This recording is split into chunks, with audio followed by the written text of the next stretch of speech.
состојби. Првиот аспект е, како што кажав, казнените пенали.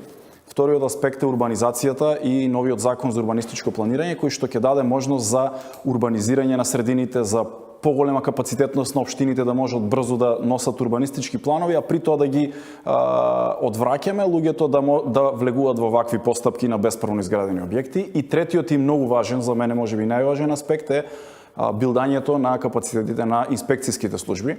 Тоа го започна оваа влада преку покачување на платите перманентно во неколку години на инспекторите, на градежните инспектори и на локалните, секако и на овие кои што се на ниво на држава, така што многу важно е да ги зајакнеме инспекцијските служби, со тоа веќе ќе ставиме ред, но факт е дека такви објекти во државата постојат и треба да реши оваа држава. Дали ќе ги решава проблемите или ќе ги става под тепих, кога на крајот на денот тие ќе станат и голем проблем.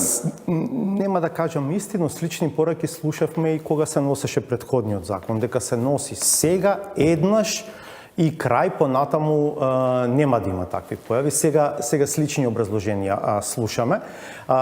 Например, не е само прашање дивоградбата како дивоградба. Затоа што постоење на некаков објект подразбира пристапен пат до тој објект, подразбира водовод, подразбира да имате, не знам, струја до него да донесете и така натаму. Така што не е само дивоградбата сама за себе.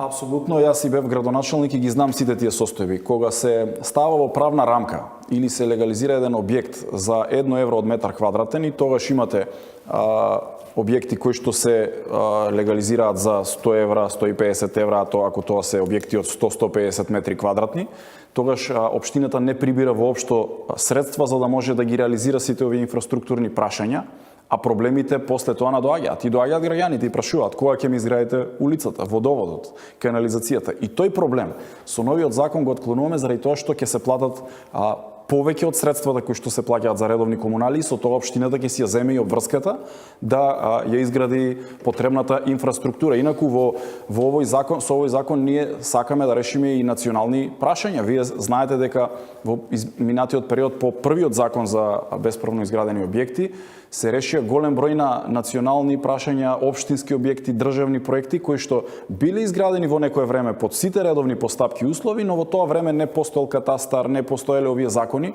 не биле впишани овие објекти како постоечки и ние со овој закон успеавме да ги ставиме во една правна рамка и да ги впишеме како имот на државата на општините. Тоа се далеководи, не знам, водоводи, канализации, школи, градинки кои што биле изградени под редовни постапки во тоа време, 80-тите, можеби 90-тите, но не биле впишани во катастар, така што се решија и голем број на прашања со овој закон. Во причините